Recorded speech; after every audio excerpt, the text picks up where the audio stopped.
اس میں انشاءاللہ کوئی کمی نہیں آنے دوں. نون لیگ کے سینئر رہنما عرفان صدیقی نے اپوزیشن سے مذاکرات کے لیے سنجیدگی دکھانے کا تقاضا کر دیا. کہا کہ حکومت سے مذاکرات کرنے سے پہلے اپوزیشن کی 7 رکنی مذاکراتی کمیٹی اڈیالہ جیل میں بیٹھے شخص سے مذاکرات کرے. حکومت سے بات بھی ہو جائے گی, کسی نتیجے پر بھی پہنچ جائیں گے, پھر اڈیالہ جیل میں بیٹھا شخص کہے گا تم کون ہو. ضرورت ہم سے مذاکرات کرنے سے پہلے یہ ہے کہ وہ خان صاحب سے مذاکرات کریں, انہیں قائل کریں کہ اب کیا کرنا ہے, ورنہ ہوگا یہ کہ وہ آئیں گے, بات چیت کریں گے, مصالحت بھی ہو جائے گی, ہم ان کی بات مان جائیں گے, وہ ہماری بات مان جائیں گے, لیکن جب وہ اڈیالہ جائیں گے تو کہیں گے تم کون ہو بھائی, میں یہ بات نہیں مانتا. عرفان صدیقی نے کہا معاملات ایسے نہیں چلتے. پہلے ہمیں چور کہا گیا, منی لانڈر کہا گیا, فارم 47 والا کہا گیا. اگر ہم اب یہ سب کچھ نہیں ہیں تو پہلے اعتراف کریں. علیمہ خان کو اپنے بھائی اور تحریک انتشار کی ناکامیوں کا ملال ہے. یہ نہیں بھولنا چاہیے کہ ان کے بھائی اپنے جرائم کی سزا بھگت رہے ہیں. سینیٹر طلال چودھری کا علیمہ خان کے انٹرویو پر رد عمل. کہا آپ لاشوں کا جھوٹا بیانیہ بنا کر اپنے کیے پر پردہ نہیں ڈال سکتے. یہ نہیں بھولنا چاہیے کہ آپ کی پارٹی 9 مئی اور 26 نومبر کے سانحات میں ملوث ہیں. پولیس اور رینجرز کے جوانوں کا خون حساب مانگ رہا ہے. بانی پی ٹی آئی نے ملک کو معاشی تباہی کے دہانے پر لا کھڑا کیا. آپ کو بتائیں کہ بانی پی ٹی آئی کی رہائی کے لیے بیرونی لابی کام کر رہی ہے. کسی کو پاکستان کے اندرونی معاملات میں دخل اندازی کی اجازت نہیں ہے. میں نہیں سمجھتا کہ کسی کی رائے اس ملک کی پالیسی ہو سکتی ہے. سندھ کے وزیر ٹرانسپورٹ شرجیل انعام میمن نے مزید کہا کہ سمجھدار ملک کبھی کسی ملک کے معاملات پر غیر جمہوری رویہ نہیں اپناتے. ان کا ایجنٹ کوشش کر رہا ہے کہ کسی طریقے سے معافی کی ڈیل ہو جائے یا پھر ڈھیل ہو جائے. مولانا فضل الرحمان کے خدشات دور کرنے کے لیے کمیٹی بنا رہے ہیں. ایم کیو ایم کی دھمکی پر وفاقی حکومت جواب دے سکتی ہے. پیپلز پارٹی وفاقی حکومت کا حصہ نہیں اور نہ ہی نون لیگ ہے. لابیسٹ ہی کام کر رہے ہیں جو کہ انٹرنیشنل لابنگ کام کر رہی ہیں. ان کی کوشش یہی ہے کہ وہ کسی صورت میں اپنے اس ایجنٹ کو یہاں سے پنجرے سے باہر نکالیں. جہاں تک ایم کیو ایم کی دھمکی کی بات ہے, ایم کیو ایم کی دھمکی وفاقی حکومت میں وفاقی حکومت کو دے رہی ہیں, تو وفاقی حکومت جواب دے سکتی ہے. آئی ایم ایف ہمارے پاس نہیں آتا, ہم اس کے پاس جاتے ہیں. جن ممالک نے نظام نہیں بدلا ان کے حالات بھی نہیں بدلے. شاہد خاقان عباسی کا فیصل آباد میں تقریر سے خطاب. کہا آج آئین اور قانون کی کوئی حقیقت نہیں. مہنگائی کی وجہ سے ہر آدمی پریشان ہے. ڈالر 60 روپے کا ہوتا تو بجلی 1.5 روپے فی یونٹ ملتی.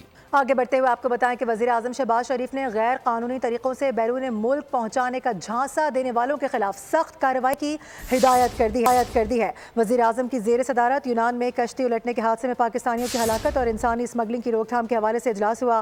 وزیر اعظم نے 2023 کے یونان کشتی حادثے کے بعد ملوث عناصر کے خلاف کارروائی میں سست روی پر برہمی کا اظہار کیا ہے. 1 سال میں دنیا بھر میں انسانی اسمگلنگ کے واقعات میں ملوث پاکستانیوں سے متعلق رپورٹ طلب کر لی گئی ہے. وزیر اعظم نے کہا کہ انسانی اسمگلنگ دنیا بھر میں پاکستان کی بدنامی کا باعث بنتی ہے. اسے روکنے کے لیے ٹھوس اقدامات کی ضرورت ہے. وزیر اعظم نے آئی بی ایم ایس نظام کی فوری نفاذ کی ہدایت بھی کر دی.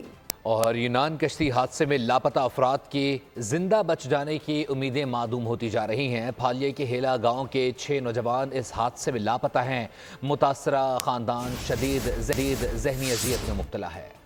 یونان کشتی حادثہ کئی المناک داستانیں سنا رہا ہے. درجنوں پاکستانیوں کا اب تک کچھ پتہ نہیں. امیدیں دم توڑتی جا رہی ہیں. چھوٹی سی کشتی میں 80 سے زائد پاکستانی سوار تھے, جن میں سے 37 کو بچا لیا گیا, باقی لاپتہ ہیں. کشتی حادثے میں لاپتہ 3 افراد کا تعلق منڈی بہاؤالدین کے گاؤں ہیلا سے ہے. ان میں 21 سالہ انس اسلم, 35 سالہ احتشام انجم اور 25 سالہ ایاز شامل ہیں. احتشام کے کزن کہتے ہیں کہ احتشام بہتر مستقبل کی تلاش میں باہر گیا. احتشام کے 4 بچے ہیں. پورا گھر برباد ہو گیا. انس کے بھائی کا کہنا ہے کہ بھائی کو باہر بھیجنے کے لیے پیسہ, زمین, مویشی سب لٹا دیا. ایاز کے بھائی کہتے ہیں کہ ہمارے گاؤں کے 10-15 لڑکے ایجنٹس کو پیسے دے کر باہر گئے. تمام لڑکے کشتی کے ذریعے لیبیا سے یونان روانہ ہوئے. آخری رابطہ ہمارا ان سے تقریباً 11 تاریخ کو ہوا تھا, جب انہوں نے کہا تھا ہم لوگ آگے بائی شپ یونان کے لیے جا رہے ہیں. تو اس کے بعد 2 دن بعد 13 تاریخ کو نیوز آئی ہے کہ حادثہ یہ پیش آ گیا.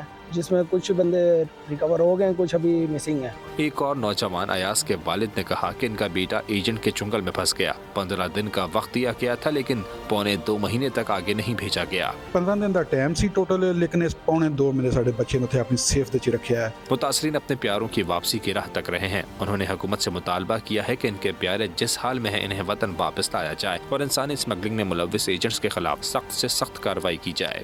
اور اب ذرا سندھ میں رہنے والے خبردار ہو جائیں, کیونکہ سندھ میں تمام کمرشل اور ذاتی گاڑیوں کے لیے نمبر پلیٹس تبدیل کرنے کے احکامات جاری ہو گئے ہیں. آپ کو یہ بتا دیں کہ گاڑیوں کی نمبر پلیٹ سفید اور سندھی اجرک کے ڈیزائن والی ہوں گی. حکومت نے 3 اپریل 2025 تک مہلت دے دی ہے. اس کے بعد پیلی اور کالی نمبر پلیٹ والی گاڑیوں کے خلاف کارروائی کا باقاعدہ آغاز کر دیا جائے گا. محکمہ ایکسائز کا کہنا ہے کہ 3 اپریل 2025 کے بعد نمبر پلیٹ تبدیل کرنے والوں کے خلاف کارروائی ہوگی. اور اب بات کریں گے لوڈ شیڈنگ سے متعلق. کراچی کے شہری موسم سرما میں بھی بجلی کی بدترین لوڈ شیڈنگ کا شکار ہیں. شہر کے مختلف علاقوں میں صبح سے بجلی غائب ہے. متاثرہ علاقوں میں بھی بجلی کی لوڈ شیڈنگ کی جا رہی ہے. متاثرہ علاقوں میں Jahangir road, PIB colony, Bahadurabad, سبزی منڈی, لیاقت آباد سمیت متعدد علاقوں میں بجلی غائب ہے.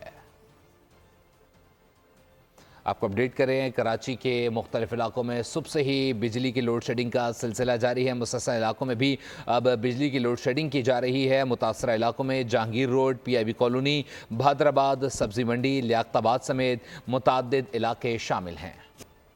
افسوسناک خبر آ رہی ہے, کراچی میں دندناتے ڈمپر موت کا سبب بننے لگے ہیں. ایک اور ڈمپر نے موٹر سائیکل سوار کو کچل ڈالا ہے. حادثے میں موٹر سائیکل سوار جام بحق ہو گیا ہے. ذرائع کے مطابق واقعہ نیٹی جٹی ICI چوک پر پیش آیا ہے. مزید جان لیتے ہیں خرم گلزار سے. خرم, اپڈیٹ کیجیے گا. جی بالکل, شہر میں ہیوی ٹریفک شہریوں کی جانیں لینے لگا ہے. آج بھی 2 ٹریفک حادثات ہوئے ہیں جس میں ایک ٹرک اور ایک ڈمپر کی ٹکر سے ایک معصوم بچے سمیت 2 افراد جاں بحق ہو چکے ہیں. پہلا واقعہ بحث کالونی میں 5 سالہ بچے کا جو کہ ٹرک کی ٹکر سے جاں بحق ہوا ہے. دوسرا اب سے کچھ دیر قبل ICI پل چوک کے قریب یہ نیٹی جٹی کے پاس یہ حادثہ ہوا ہے جس میں تیز رفتار جو ڈمپر تھا جس نے موٹر سائیکل سوار شہری کو کچلا ہے. ڈمپر کے پچھلے ویل میں آ کے شہری جو ہے وہ کچلنے سے موقع پر ہی جاں بحق ہو گیا ہے. جبکہ دسمبر کی بات کریں تو 70 افراد ہیں سے زائد افراد ہیں جو کہ ٹریفک حادثات میں اب تک جاں بحق ہو چکے ہیں اور 500 سے زائد زخمی شہر کے مختلف جو سرکاری اسپتال ہیں وہاں منتقل کیے گئے ہیں. رواں سال میں اب تک ٹریفک حادثات میں ہلاکتوں کی تعداد جو ہے وہ 750 سے زائد ہو گئی, جبکہ 8000 کے قریب ٹریفک حادثات میں شہری زخمی ہو چکے ہیں. صرف یہی نہیں, آپ کو بتائیں کہ کراچی میں شادی شدہ خاتون کی ہلاکت کا واقعہ, اہل خانہ نے شوہر پر تشدد سے قتل کرنے کا الزام لگا دیا ہے. 15 دسمبر کو خاتون کی لاش ملی تھی. رپورٹ کریں گے خرم گلزار. کراچی کے مسائل کم ہونے کا نام نہیں لے رہے. ایک طرف بجلی جرائم تو دوسری جانب پانی کا بھی ایک اہم مسئلہ ہے. کرنگی کراسنگ کے علاقے اللہ والا ٹاؤن میں کئی ہفتوں سے ایک بوند پانی نہیں آیا. شہری ہزاروں روپے لگا کر پانی خریدنے پر مجبور ہیں. مزید جانتے ہیں غازی جھنڈیر سے جو اللہ والا ٹاؤن میں اس وقت موجود ہیں. غازی, اپڈیٹ کیجیے گا.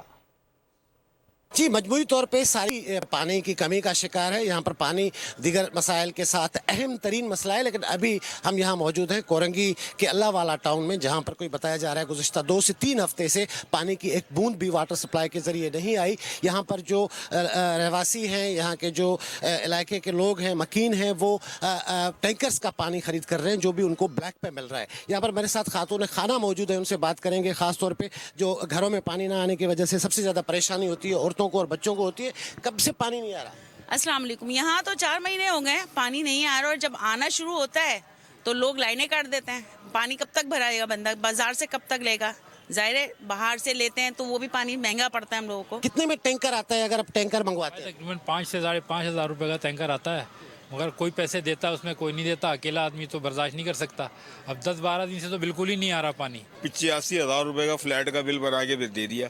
اب ایک یہاں پر ہم موجود ہیں, بتایا جا رہا ہے 2 ہفتوں سے پانی نہیں آ رہا, لیکن 1 مہینے کا ایک گھر کا فلیٹ کا 80,000 سے ٹھیک ہے, بہت شکریہ آپ کا.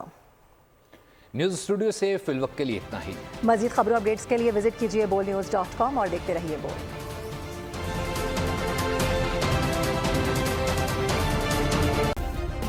سبسکرائب کریں اور بیل دبائیں تاکہ کوئی خبر رہ نہ جائے.